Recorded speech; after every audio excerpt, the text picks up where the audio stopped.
My name is Lauren, and at 27 years old, I was sure that I had left the years of being called a musical prodigy in the past, along with my mother's overwhelming expectations.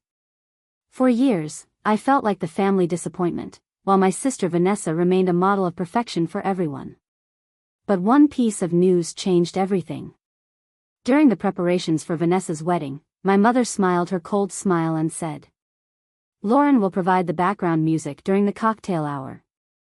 It wasn't a request, but a decision that had already been made. She couldn't have imagined that this would be her biggest mistake. Before I tell you how it all ended, write in the comments where you're watching from. Please like and subscribe if you've also had someone in your life who should have supported you but doubted you instead. Believe me, this story will unfold in a way you don't expect. I first sat down at the piano when I was just 5. It seemed my small hands knew which keys to press on their own, as if the instrument had been waiting for me. By the time I was 7, I was performing pieces that seemed daunting for many adults. My mother's name was Margaret. In her youth, she had also dreamed of music, but her plans dissolved into marriage and family worries. When she noticed my talent, her eyes lit up with a special fire. From then on, she would proudly tell everyone, at church, at school events, and at family gatherings, "Lauren was born for this. She will become the pianist our family has always needed." My childhood was spent at the piano, 2 hours of practice every day, without exception, not on weekends, not on holidays. While the neighborhood kids ran around in the yard, I sat on the hard bench, with my mother standing nearby, a timer in her hand. Sometimes, she would lightly tap my wrists with a wooden ruler if she noticed me slouching or losing my position. My sister Vanessa was 2 years older and didn't shine in music at all, but she excelled at everything else. She played tennis, always appeared confident and friendly, and made friends easily. She was praised for her excellent grades, leadership qualities, and social grace. She had everything: sports, popularity, ease. And I had only the piano. "Why can't you be like your sister?" This phrase was repeated in our house over and over. Vanessa knows how to make an impression. Vanessa always knows when to smile. My father, Thomas, rarely got involved. He worked as a corporate lawyer and was often away on business trips. Even when he happened to witness my mother's strictness, the most he would do was frown, then retreat to his study, tossing out the usual, "Listen to your mother, Lauren." The turning point came when I was 16. I had made it to the final round of the National Young Pianists competition, the very one my mother had been preparing me for since I was 11. The final weeks before taking the stage were filled with constant rehearsals. 6 hours at the grand piano every day, a strict routine, and no distracting meetings. "This is your chance," my mother would say. "This is what we've been working so hard for." When I walked onto the stage, the bright lights were blinding, and the serious faces of the judges seemed to watch my every move. My mother sat in the front row, her expression a mix of hope and expectation. And it was then that I felt something inside me change. My fingers trembled over the keys, and the melody I had played flawlessly in rehearsals suddenly sounded different. I faltered, stumbled on a few notes, then stopped for a moment, looking at my hands as if they had suddenly stopped obeying me. The silence in the hall was almost unbearable. I looked up and saw my mother's face. It was cold and rigid. I never finished the piece. I just stood up, gave a formal bow, and walked off the stage. The ride home was silent. My mother didn't say a word until we were inside the house. Then she looked straight at me and said, "I gave up so much for you." That evening, I knew, I was done with the piano. I was going to finish school, go to college for something practical, and never touch those keys again. For me, music had become a symbol of pressure and disappointment, not joy. And for the most part, I succeeded. I went to a state university, chose accounting, and later got a stable job at a firm in the city. I lived only a 40-minute drive from my parents, but I didn't visit them often. And when I did, my mother hardly noticed my accomplishments. Instead of praise, she liked to throw in a sharp comment about how I had wasted my talent. Meanwhile, Vanessa continued on her perfectly laid out path. After graduating from a prestigious private university, she got a job at a well-known marketing agency. There, she met Daniel, the son of the founder of Whitmore and Company. He came from a wealthy family with long-standing connections. When he proposed with a diamond ring that looked like a symbol of a fortune, my mother was literally glowing with pride. Can you just imagine, she would tell everyone. Vanessa will become Mrs. Whitmore. She'll live in that beautiful neighborhood on Riverside Heights. The engagement set off a storm of preparations for my mother. She decided the wedding had to be the event of the season. About 200 guests were expected, including influential people from business and acquaintances of Daniel's family. I watched from the sidelines as discussions about the celebration filled every family dinner. All conversations revolved around Vanessa's wedding, while my own achievements went unnoticed. Are you bringing anyone to the wedding? My mother asked during one of the dinners, her tone making it clear she already knew the answer. No, I replied, picking at a piece of cake with my fork. My last relationship had ended just 5 months ago, and I was still regaining my emotional balance. Well, at least we won't have to pay for an extra guest, my mother said with a forced smile. Those seafood towers that Daniel's mother insisted on are costing an incredible amount. Meanwhile, Vanessa stayed away from the family drama. She delegated most decisions to my mother, focusing on her career.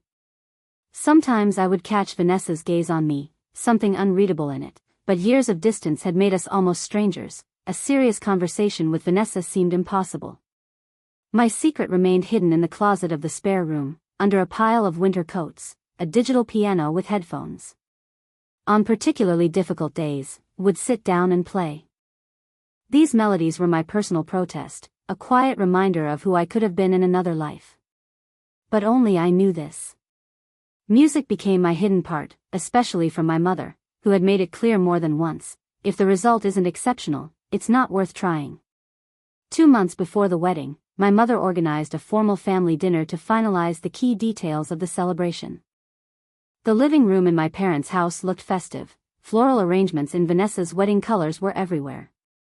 On the table were place cards with names written by a calligrapher, and my mother had prepared a 7-course dinner, which she called a modest family evening. Vanessa arrived with Daniel, and they looked perfect, as if they had just finished a busy workday.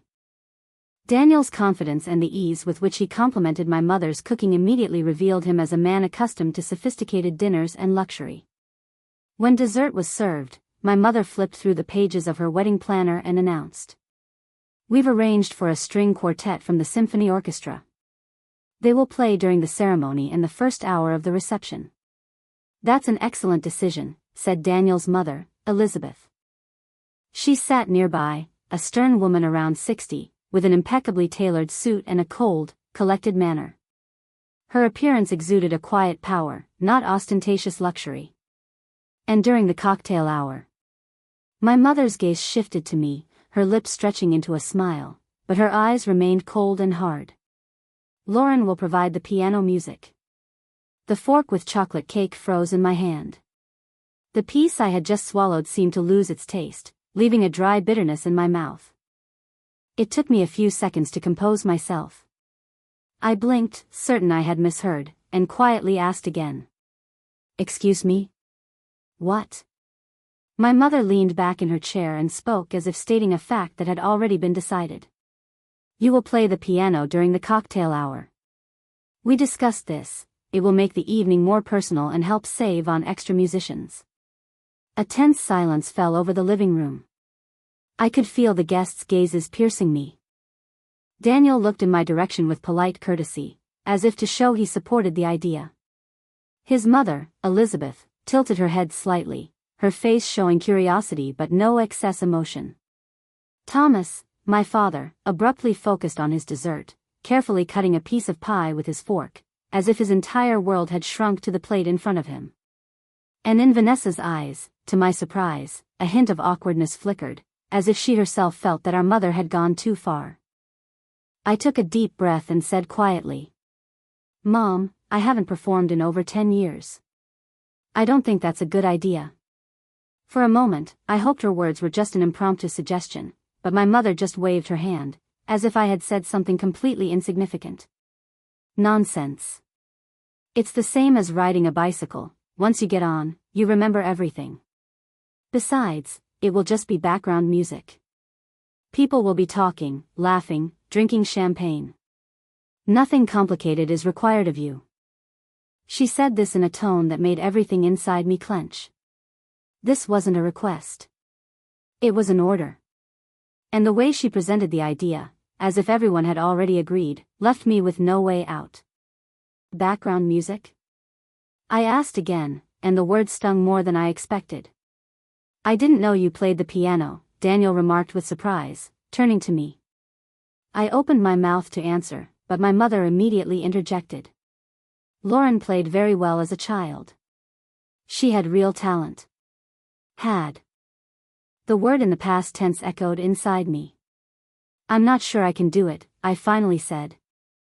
I'm sorry, but I haven't practiced in a long time, and I'm afraid I won't be able to handle it. My mother's face grew serious.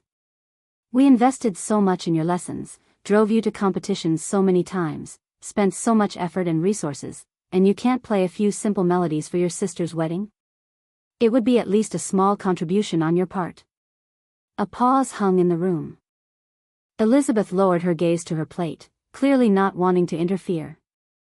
Daniel cleared his throat and took a sip of water. Margaret, my father said calmly. If Lauren isn't ready to play, we shouldn't force her. It's fine, Vanessa said unexpectedly, shrugging slightly. We can hire someone else. But my mother wouldn't back down.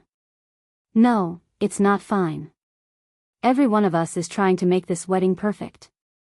I'm handling the planning, your father is paying the expenses, and all I'm asking of Lauren is 1 hour at the piano. 1 hour. Then she looked directly at me, and her voice softened, but became even more insistent. If you're not ready to help, I understand. Perhaps your past experience still prevents you from feeling confident. There it was, skillful pressure disguised as concern. My long-ago failed competition resurfaced at the most inconvenient moment, turned into an argument. Refusing now would mean admitting everything my mother feared about me, that I couldn't handle pressure, that I didn't know how to be part of the family. I shifted my gaze to Vanessa, hoping to catch a sign of support in her eyes, but she was just examining the ring on her finger, expressing no emotion. My father had also withdrawn, staring intently into his coffee cup as if it were the best way to avoid the conversation. Fine, I finally said. I'll play during the cocktail hour. My mother smiled with the look of someone who had achieved her goal. Excellent. I'll pick out a list of compositions for you. Nothing excessive, just light background music. Yes, I nodded, my voice sounding empty. Just background music.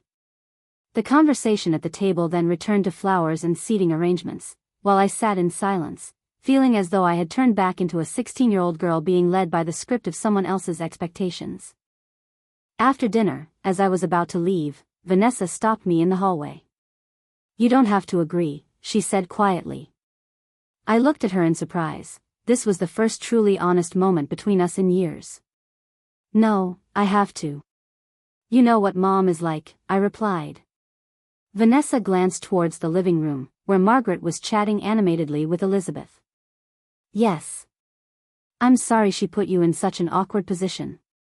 It's your wedding, after all, I shrugged. It seems everyone has to contribute something. You know. She hesitated for a second. I remember how you used to play. You could have outshone that quartet Mom hired. I didn't have time to say anything. My mother called for Vanessa, and the moment was gone. That night, I drove home, gripping the steering wheel so tightly that my fingers went numb. Inside me, resentment and anger churned, mixed with exhaustion. And the next morning, an email from my mother was in my inbox. Attached was a document titled Suitable Compositions for the Wedding. The list included bland, light melodies, the kind that usually play in shopping malls. At the bottom, my mother had added a comment, remember, this is Vanessa's day. The music should be calm and unobtrusive. Unobtrusive music. That's what I was to her now.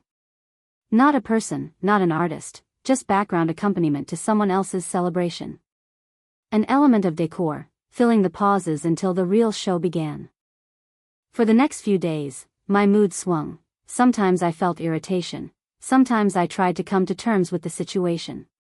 The thought of backing out occasionally crossed my mind, to invent a reason like being busy at work or not feeling well.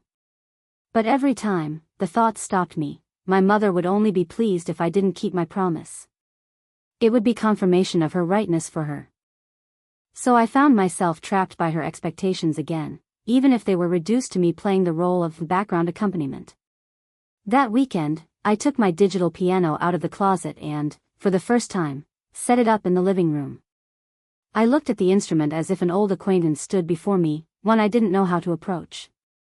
The keys seemed to be waiting in silence, as if they held answers I was afraid to hear. When I finally sat down and placed my fingers on the keys, something unexpected happened. Instead of tension, I felt a light, familiar thrill. My body remembered what my mind had tried to forget. I played a simple C major scale, and it sounded surprisingly easy, as if years hadn't broken this connection. That evening, I didn't notice how 3 hours flew by. I started with scales, then moved on to familiar melodies that remained in my memory, and then I dared to try more complex pieces. Yes, my hands felt a bit stiff, but the foundation was still there. It was just waiting for its moment to come alive again. When I played Chopin's Nocturne in E-flat major, memories flooded back. I remembered not only the strict lessons, but also the moments when music brought me genuine pleasure. I remembered the joy of finally mastering a difficult passage. The warmth of a melody speaking to me directly. These feelings had always been in me, they were just hidden for too long behind someone else's demands. The next day, I opened the list of compositions my mother had sent and almost scoffed. It contained primitive arrangements of popular melodies, simplified classical pieces, and standard wedding themes without character. It all looked as if she wanted to reduce my playing to something cute but completely forgettable, like sweets you taste and immediately forget the flavor of. I set that list aside and returned to the music that had always lived in me, the rich works of Chopin, the energetic passages of Liszt, the grandeur of Beethoven. At first, my hands fumbled in places that were once easy, but day by day, my fingers remembered the movements, and the music came alive again. One day, in the middle of a practice session, a thought struck me that literally stopped me mid-phrase. What if I didn't play what my mother had chosen? What if I went beyond her script and performed something that reflected the real me? The thought was both frightening and inspiring. I imagined the faces of the guests, expecting unobtrusive background music, and how they would unexpectedly hear a full performance. I pictured my mother, suddenly realizing her carefully constructed plan was falling apart. And I thought of Vanessa, of that rare moment when she admitted with warmth that my playing could outshine even the best musicians. But what exactly should I play? The standard classical repertoire wasn't right, it didn't reflect what I wanted to show. I needed something personal, music that carried the weight of my entire journey and my feelings. That night, I did something I hadn't done since my teenage years, I started composing. A simple melody had been living in my head for a long time, and now I developed it, adding chords, new lines, and emotional shifts that reflected my return to music. Gradually, this idea turned into a full-fledged piece. For several weeks, I would come home after work at the accounting firm, sit at the piano, and play until midnight. I worked on transitions, polished details, and built a climax that was meant to be both a release and an admission of who I really am. At the same time, my mother would send me messages, asking how my wedding preparations were going. I answered vaguely, with short, reassuring phrases, never once mentioning that I had long since deviated from her list of compositions. She believed in my obedience, and for me, this only became additional motivation to keep the secret until the wedding day. 2 weeks before the wedding, I dialed the number of my old friend, Sarah, the only person from my past who truly understood what I had been through with music and my mother. "I can't believe you agreed to play at Vanessa's wedding," Sarah said when I told her everything. "Your mother, as always, knows how to get her way." "I know," I replied with a heavy sigh. "But I've decided to change the rules of the game a bit." I shared my plan with her, to play my own piece instead of the boring compositions from my mother's list. "That's either incredibly brave or completely reckless," Sarah laughed. But if you want my opinion, you should try it. This isn't just a way to show your mother your independence, Lauren. It's a chance to reclaim what was once taken from you. What if I make a mistake, it slipped out of me? What if the same thing happens as at the competition, and I lose myself again? Sarah spoke softly, as if afraid to break my fragile determination. You're not 16 anymore. You're no longer playing for a jury or for your mother's approval. You're doing it for yourself, to tell your story. That changes everything. After that conversation, I sat down at the piano with a new sense of purpose. For me, this performance was no longer about perfect technique or meeting someone's expectations. It became a way to turn my experience into music, to transform years of tension into something bright and real. As the wedding day approached, I started having dreams similar to those before competitions. In one dream, I was sitting at the instrument, but my fingers wouldn't move. In another, the keys disappeared right under my hands. I would wake up in anxiety, unsure if I could go through with my plan.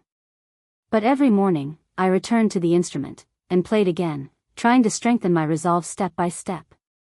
With each passing day, my piece became deeper and more expressive. It began with quiet, simple sounds reminiscent of childhood, then moved into more tense and fast passages, as if reflecting years of pressure and internal struggle. After that, the music seemed to break into uneven, sharp fragments, reminiscent of the moment I decided to leave the piano. But the story didn't end there. From these scattered fragments, a new melody was born, combining both my classical training and a mature understanding of myself. For days before the wedding, I played the piece in its entirety for the first time, from beginning to end, without pauses. When the final chords faded, I noticed tears rolling down my cheeks. This composition was no longer just a challenge or a protest. It became a dialogue with my past self, an acknowledgement of mistakes, and a reminder that I always had the strength to move forward. That same evening, an email arrived from my mother with clarifications regarding the celebration. The cocktail hour will be from 6 to 7 p.m., she wrote. The piano will be set up in the western part of the garden. Please choose an appropriate outfit and don't be late. The main part of the celebration will begin at 8 p.m., with dinner and dancing. The phrase, "the real entertainment," only confirmed what I had long understood. For my mother, I was always something secondary, a convenient way to fill a void. But this time, her words didn't hurt me as much. Over the past few weeks, I had discovered something in myself that she could no longer devalue, my own connection to music, independent of her assessment. The evening before the wedding, I sat down at the piano one last time to go through the whole piece again.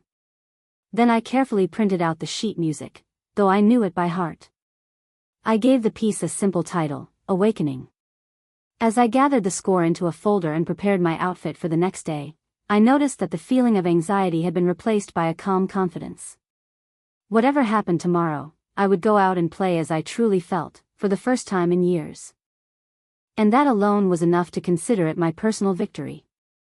I arrived at Silver Lake Manor, the expensive country estate my mother had chosen as the venue for Vanessa's wedding, about 3 hours before the ceremony began. The entire estate was impressive, manicured flower beds and hedges, an old mansion with columns, and a modern terrace with glass walls overlooking the lake where the guests were to gather in the evening. Even at this early hour, the place was buzzing with activity. Florists, waiters, and organizers were everywhere, turning my mother's plans into reality. Following her instructions, I went to the bride's room to check in before inspecting the instrument. Approaching the door, I paused and took a deep breath to gather my strength, then knocked gently. The door was opened by my mother, already fully ready for the celebration. She was wearing a long gown in a noble champagne color, which probably cost more than my monthly rent. Her hair was perfectly styled, her makeup flawless. She looked as if this day was meant for her, not for Vanessa. "There you are," she said instead of a greeting. "You were supposed to be here earlier, you're 20 minutes late." "The email said I should be here by 10:30, I replied, glancing at my watch. "It's only 10:20. My mother waved her hand, clearly not wanting to hear excuses. "It doesn't matter. You need to go to where the piano is set up and make sure everything is ready." The wedding coordinator has completely failed with the musical part, so it's all on you. In the bride's room, Vanessa was sitting at a large vanity while a stylist did her hair. Our eyes met in the mirror, and she gave me a faint but warm smile. "Hey," she said quietly. "Glad you made it." "I wouldn't miss this day," I replied, surprised by the sincerity in her voice. No matter how distant we had become in recent years, this was still her day.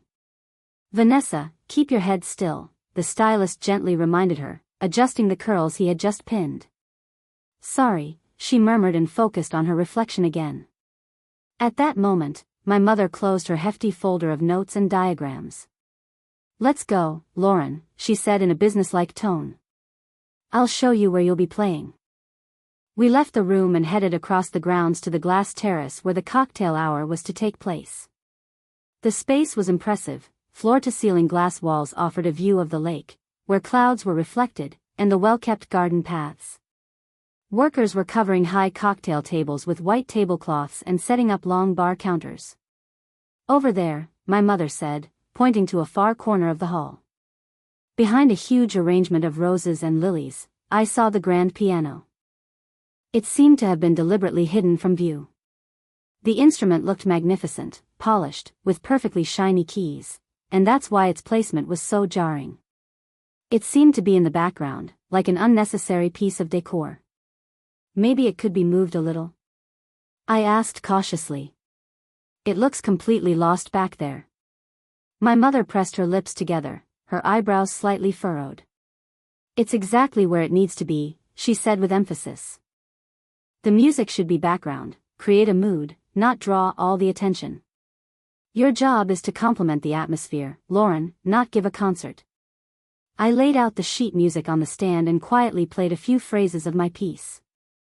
The hall with its glass walls had surprisingly clear acoustics. Each note seemed to come alive and roll softly through the space. "Lauren," a familiar voice called out. I looked up and saw Elizabeth, Daniel's mother. We had met before, at one of the family dinners, but now her tone was informal, almost warm. She came closer and stood beside me as I took my hands off the keys. "You play exquisitely," she said, listening to the final notes. "I remember you mentioned you studied music, but I had no idea it was so serious." "Thank you," I replied with a slight smile. Music has always been a part of my life, though I stepped away from it at one point. Elizabeth nodded, her gaze softening. "There's sincerity in your playing. It's not just technique, you can hear a story in it." Her words unexpectedly touched me more than I expected. For the first time in a long time, I felt that someone saw more in me than just background accompaniment for someone else's celebration. At that moment, my mother approached us. "Elizabeth, dear, there you are," she said in her most welcoming voice. "Margaret," Elizabeth nodded. "Everything looks magnificent." "We did everything to make Vanessa and Daniel's day special," my mother beamed and turned to me. "I see you and Lauren have already chatted." Elizabeth smiled. "Yes. I was just telling her that her playing sounds amazing. It's surprising you never mentioned her talent." My mother's smile faltered slightly as she replied. "Lauren took some lessons as a child. She'll be playing a light repertoire during the cocktail hour." "A light repertoire," Elizabeth repeated, looking at me more intently. "Well, then I'll look forward to hearing you later." She walked away, and my mother immediately turned to me. "What was that?" "I didn't recognize any of the pieces I sent you." "I was just trying out the keys, nothing special," I replied, trying to sound calm. She studied me for a few seconds, as if trying to catch a hidden meaning, but then the coordinator approached her with a question about guest seating, and my mother's attention shifted. When I was left alone, I decided to walk around the grounds. This led me to the area where the musicians for the ceremony were preparing, a quartet from the City Symphony Orchestra. Their playing sounded polished and beautiful, and I couldn't help but linger and listen. During a short break, the first violinist noticed me and addressed me with a smile. "You must be the bride's sister." "The pianist?" I nodded slightly, not expecting to be recognized. "Your mother told us about you," she added. She said you'd be performing light melodies for the guests during the cocktail hour. The words, light melodies, stung again, even if they were said without malicious intent. Yes, that's right, I confirmed calmly, without going into details. Don't worry, you won't have to adjust to us, she continued. We'll play the final march and leave before dinner begins. The hour will be all yours. I thanked her and moved on, wandering around the grounds until I found myself back at the room where Vanessa was getting ready. The door was slightly ajar, and I heard Vanessa's voice. Her tone had an uncharacteristic softness. It's a shame Dad didn't insist a little more on the guest list. It seems like half the guests are more her friends than ours. I hesitated, not wanting to intrude, but it was unusual to hear my sister share her doubts. You know your mother, my father replied calmly. This celebration means a lot to her too. I understand, Vanessa sighed. It's just that sometimes it feels like she's been planning this day my whole life, and I'm just following her vision. These words struck a chord with me. I suddenly saw a parallel between her wedding and my years of music lessons. We both had, at one time, been following our mother's script. I knocked softly. May I come in? Vanessa looked up and seemed a little flustered, but she nodded. Lauren, of course, come in. My father stood by the window looking slightly tense. He quickly put a hand on my shoulder and said, I'll go check if everything is okay with the parking, and he left. We were left alone. I felt awkward. We had been living in our own roles for so long and had hardly shared anything personal. You look wonderful, I said sincerely. The dress fit her perfectly, and her makeup only enhanced her natural beauty. Thanks, Vanessa smiled. Are you ready for this evening? Yes. The piano is beautiful, even though it's a bit hidden away, I replied. She rolled her eyes and added quietly. That was Mom's decision. She thinks that during the cocktail hour, the music should be light and unobtrusive so that people can chat peacefully. After a slight hesitation, Vanessa said, To be honest, I wanted to ask you to play during the ceremony itself, but Mom had already hired the quartet. This admission was unexpected. You really wanted me to play? Of course, Vanessa said, adjusting her veil as if it gave her confidence. You've always been the most musical one in our family. And you've always seemed perfect. The words escaped me before I could stop them. Instead of being offended, my sister laughed quietly, a tired sound in her laughter. Perfect?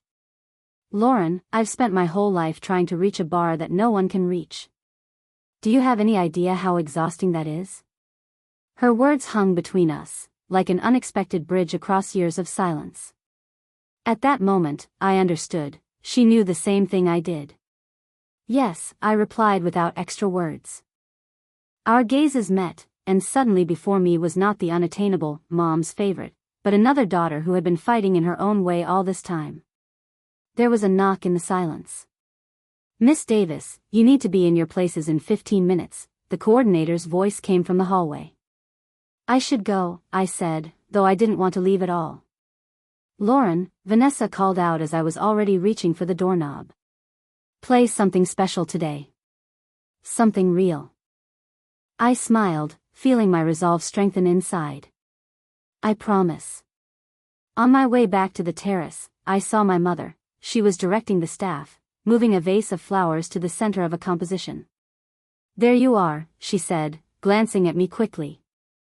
The coordinator wants to confirm the details, and I've asked the sound engineer to set your microphone level a little lower so the music doesn't interrupt conversations. A little lower. Another way to turn me into a background shadow. Okay, I replied evenly, though everything inside was boiling. The guests would be arriving soon. In less than 2 hours, I would be at the piano, making a choice no one expected from me. It would be my most important decision since the day I walked off the competition stage 12 years ago. I watched as my mother, with businesslike focus, checked every little detail, and I felt a calm confidence settle inside me.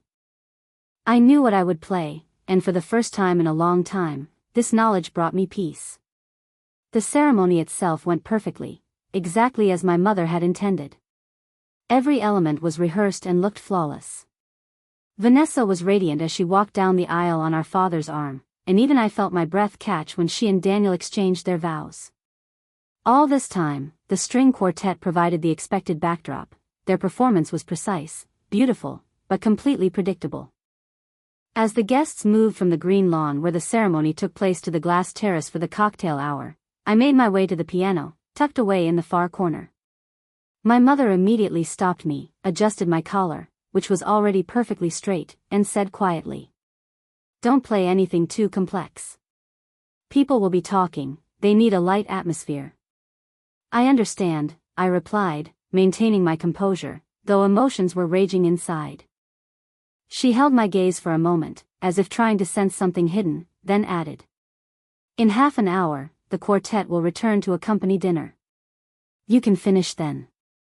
With another quick glance in my direction, my mother walked away to greet the guests, beaming with pleasure when someone complimented her on the brilliantly organized ceremony.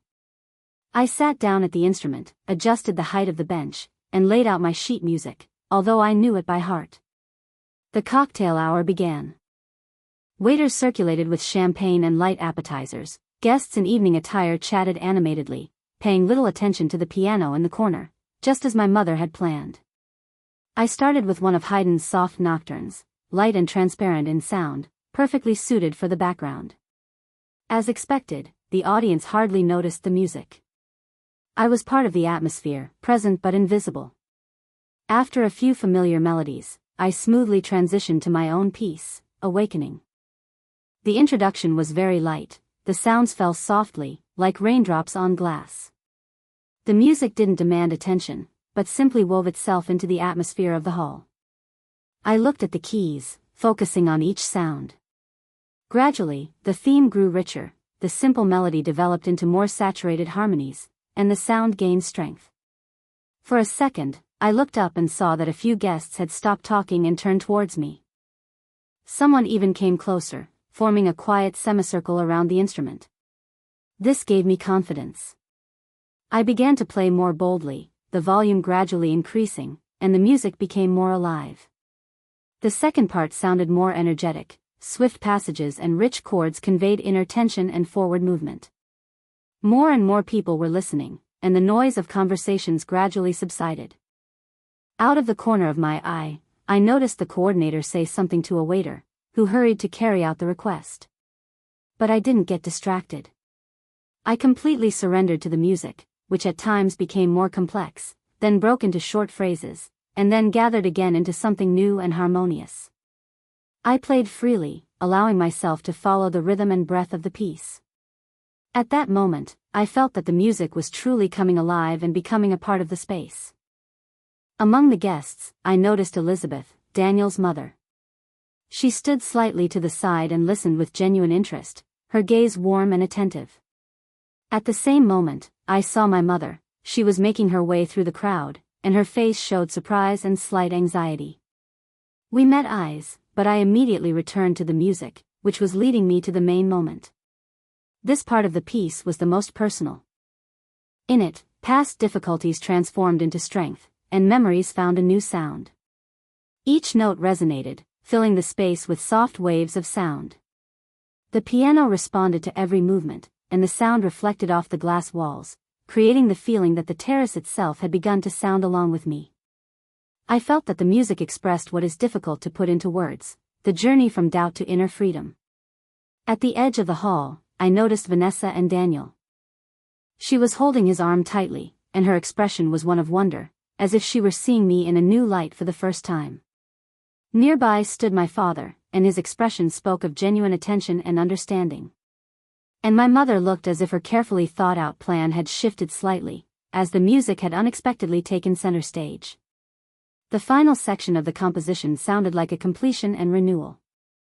It was not a simple return to the beginning, but its development. The theme, born long ago, now sounded more confident and deeper, reflecting the path taken. The music no longer sought approval, but simply shared what was real within me. When the last chord faded, the hall froze for a moment. For a few seconds, there was complete silence, and then applause broke out, at first timid, then louder and louder, until it filled the entire space. I rose from the piano, still amazed by how the guests had reacted. People I didn't even know came up and thanked me, some asked questions about the music. One of the men handed me a business card, mentioning the upcoming opening of a gallery where they needed a pianist. Through the crowd, I noticed my mother. She was standing by a large window overlooking the garden, engaged in a polite conversation with a guest who was enthusiastically pointing in my direction. Her smile was courteous, but even from a distance, I could see the tension in her shoulders. At that moment, Vanessa made her way to me and unexpectedly hugged me. We hadn't been this close in years. That was incredible, she whispered. Everyone was talking only about you. I'm sorry, I replied automatically. I didn't mean to take the attention.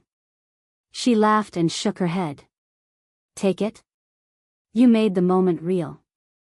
It was the best thing that happened all day. She squeezed my hands. What was that piece? I've never heard it before. I wrote it myself, I confessed. I called it Awakening. Her eyes widened in surprise. You composed that yourself? Lauren, that's amazing. Daniel approached us with his mother. That was wonderful, Elizabeth said. Daniel told me you had talent, but I had no idea how true that was. Thank you, I replied quietly, still processing the reaction. Do you have a business card? She asked. I run an arts foundation, and we're always looking for new performers for charity events. As I was explaining my job and how I had recently returned to music, my mother came over. With a smile, but a cold look, she said it was time to make way for the quartet. But Elizabeth and Daniel insisted they wanted to hear me again. Vanessa supported them, and my mother had no choice. I was allowed to play during dinner as well. The piano was moved closer to the center of the hall, and I felt an unexpected confidence. I was no longer playing as background for conversation, but as someone who had finally found their voice. Looking at my mother, I noticed her expression had changed. There was a mix of surprise and acknowledgement. That evening, for the first time, I performed not as a daughter living up to someone else's expectations, but as Lauren, a pianist with her own story and her own music. The rest of the evening passed in a stream of congratulations and questions. After my second performance, people kept approaching me, asking about my music and even offering contacts. I tucked business cards into my clutch, hardly believing this was happening to me.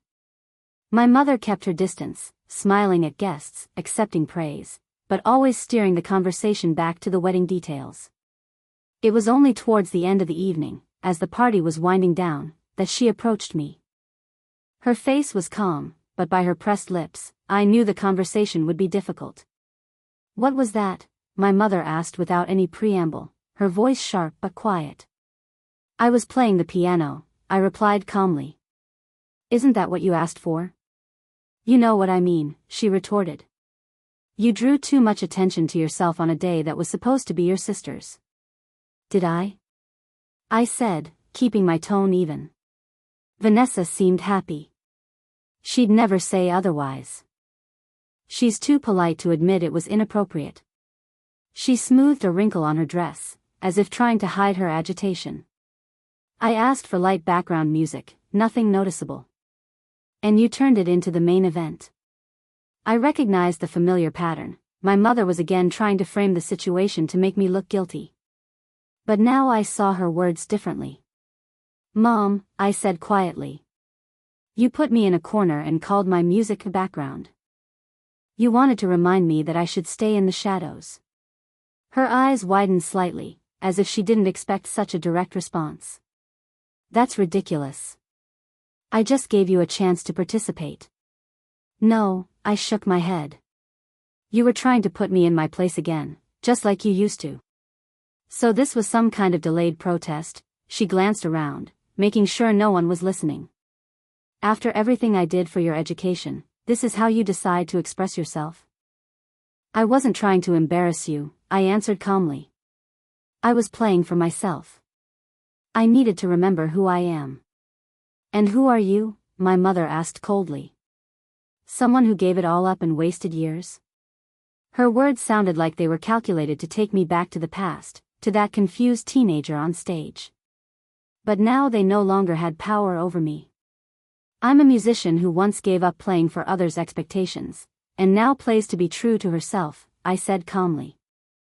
And if that doesn't fit your idea of a proper wedding or family, I'm truly sorry. My mother stared at me for a few seconds, as if lost for words. She clearly didn't expect such a response from her younger daughter. At that moment, Vanessa's voice broke the tension. She approached us in her radiant wedding dress, despite the long day. Is everything okay with you two? Of course, my mother quickly interjected. We were just discussing how wonderfully Lauren played. Vanessa glanced from her to me, and it was clear from her face that she didn't believe this easy excuse, but she decided not to press the issue. Well, I think it was amazing. The guests are still talking about it. That's sweet, dear, my mother said gently, touching her arm. But today is your day. All the attention should be on you. Mom, Vanessa sighed. I've had more than enough of it. And I'm happy that Lauren finally got her share of the spotlight too. A flicker of emotion, perhaps a slight sense of being hurt, crossed my mother's face. I just wanted everything to be perfect, she said quietly. Everything was wonderful, Vanessa assured her.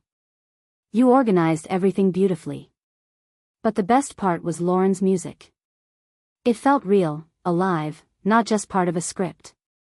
Before my mother could respond, Daniel appeared and announced it was time for them to leave. Vanessa hugged my arm and whispered, "We'll talk again soon." When we were alone, I expected the conversation to continue, but my mother just said it was time to leave and walked away. Soon, my father approached. His voice was unusually soft. He admitted he regretted not supporting me earlier, preferring to agree with my mother's approach. He said he had always been proud of me, though he rarely said it out loud. These words touched me more deeply than I expected. Later, when the hall was empty, I touched the keys once more, quietly, for myself. At that moment, a staff member from the kitchen came up and said she had seen a video of my performance and wanted to thank me. Her simple words were the most sincere confirmation of the day for me. Returning home in the early morning, I understood. Conversations with my mother were still ahead. The past couldn't be changed in one evening. But now I had my music again, and the feeling that I had found my voice. After Vanessa's wedding, I felt as if I was living between two worlds. During the day, I would return to the office, work on reports, and attend meetings. Everything went on as usual, but it felt distant, as if I were watching from the side. The only real moments were the evenings at the piano, when I would sit down at the instrument again and develop that same composition, allowing myself to search for new musical ideas and improvise as freely as I hadn't in years. A week after the celebration, Vanessa called from Italy, where she and Daniel were on their honeymoon. The sound of the sea was audible in the receiver. "I'm still getting messages about your performance," she said. "Elizabeth is like your personal producer now." I couldn't help but laugh. She's already written me twice with an offer to play at the Foundation's charity evening in the fall. "You should agree," Vanessa said confidently. "You're wasting yourself in that accounting firm." "It's not that simple," I replied, though deep down, I was already wondering if maybe it was time to try. Before saying goodbye, Vanessa added, "Mom hasn't said anything yet, but I can tell she's still processing what happened. Just give her time." I needed space to process everything that had happened. So I signed up for a specialist, for the first time in years. During our meetings, it became clear, my love for music was closely intertwined with my difficult relationship with my mother, and if I wanted to move forward, I would have to deal with both issues. At one of the sessions, the psychologist said, "Your performance at the wedding was a step back to yourself. You reclaimed not only your music, but also your sense of your own story." It was like I could finally breathe after a long silence, I shared. "And how do you want to proceed now, with your music, and with your mother?" This question was on my mind constantly. About 2 weeks after the wedding, I finally decided to call my mother and suggested we meet. She agreed surprisingly quickly. We chose a small cafe. When I arrived, she was already waiting. There was something new about her. She seemed smaller and softer than the strict figure who had always dominated my childhood. "You look wonderful," she said after we ordered food. Her voice lacked its usual strictness. Thanks, I replied, not knowing how to react to the unusual tone. How are you? Right now, I'm mostly dealing with thank you notes. The wedding photos came back the other day, my mother said and hesitated. There's one particularly good shot, you at the piano. I set it aside for you. The simple admission caught me off guard. I'd be glad to have it, I said sincerely. We sat in silence at the table, and this pause felt heavy, as if the entire past, with its difficult memories and unspoken words, was present with us. My mother was the first to break the silence. Vanessa mentioned that you're playing music again. I nodded slightly. Yes, now I play every day. And that piece at the wedding, is it yours? Yes, I replied, carefully watching her reaction. I called it Awakening. A faint shadow of an emotion flickered across her face, too quickly for me to understand what it was. It sounded impressive. Not at all what I expected. Coming from her, this sounded almost like a compliment, and I felt a small weight lift from my shoulders. I gathered my courage and said, Mom, can I ask you something? When you insisted that I perform at the wedding, was it just to avoid spending money on musicians? Or did you want to remind me that I once didn't live up to your expectations?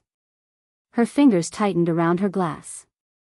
Usually, at such moments, I expected a sharp denial or evasive words.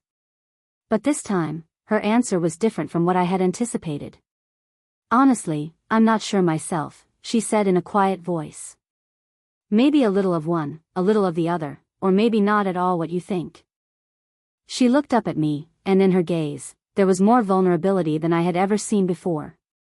When you gave up music, it felt like you were turning away from everything I tried to give you. It wasn't about you, I replied gently. I was just trying to survive. Your expectations were crushing me. She flinched slightly but didn't argue. I wanted you to achieve what I couldn't. I believed that if I was demanding, it would temper you. It almost broke me, I said without accusation, simply as a fact. We fell silent, letting this truth hang in the air between us. After a minute, she spoke again. I never understood why you stopped. You had a rare talent. It stopped bringing joy, I explained. Music became a way to earn your approval and not let you down. It no longer belonged to me. She pensively swirled her cup, pondering my words. And now? Now everything is different, I said calmly. I play because I want to. It's my way of expressing what I can't say out loud. Like at the wedding? Exactly. Our lunch didn't end with a moment of complete reconciliation, but it was a beginning. We spoke more honestly than ever before, carefully acknowledging past hurts without new barbs. In the following months, I continued therapy, dealing with the pressure and doubts that had accompanied my music. I agreed to perform at the Arts Foundation Gala, my first public appearance since the wedding. My mother came, sat stiffly, but stood and applauded when I finished. In the evenings, I started giving piano lessons to adults. Some were sitting at the instrument for the first time, others were returning after a long break, and in every glance, I saw that same mix of timidity and hope that I knew all too well. After the wedding, I took a step I had been thinking about for a long time. I left accounting and dedicated myself to music. It wasn't easy to give up stability for passion, but for the first time in my life, the decision felt right. Vanessa supported me, and a new, warmer trust was established between us. My father became my constant ally. He came to concerts and was proud of my every performance. With my mother, everything was more complicated. Her habit of controlling still made itself known, but over time, sincere moments of closeness began to appear. When she admitted that she herself had never played like me, I finally understood that her strictness had always stemmed from her own unfulfilled hopes. This realization didn't erase the past, but it made possible what I had long considered unattainable: forgiveness. And it turned out to be important not only for her, but for me as well. A year after the wedding, I released my first album with the piece, Awakening, as the main track. The critics' reviews were positive, sales were modest but encouraging. But the main thing was a sense of completion. what was supposed to be my humiliation had turned into a source of strength. At the presentation concert, I dedicated the final piece to my family. "This music is for those who made me who I am," I said from the stage. When I played the final notes, I felt not anxiety, but freedom. The music belonged to me again, sincere and alive. I realized, healing is not about forgetting the past, but about weaving it into your own story. Once, my mother wanted to put me in my place, but it was this that pushed me to find my voice and step out of the shadows, not only on stage, but in life. My journey is not over yet. My relationship with my mother still had sharp corners, and there were many difficult conversations ahead. The future was not drawn as a straight line, sometimes it seemed foggy and uncertain. But one thing had changed forever: the silence that had held me captive for so long no longer had power over me. In its place now was music, my own, born from experience, not to prove something or earn praise, but to remind myself that I am alive. Each chord became a testament to the fact that I could speak with my own voice again. And in this sincere joy of being heard, I felt true liberation for the first time.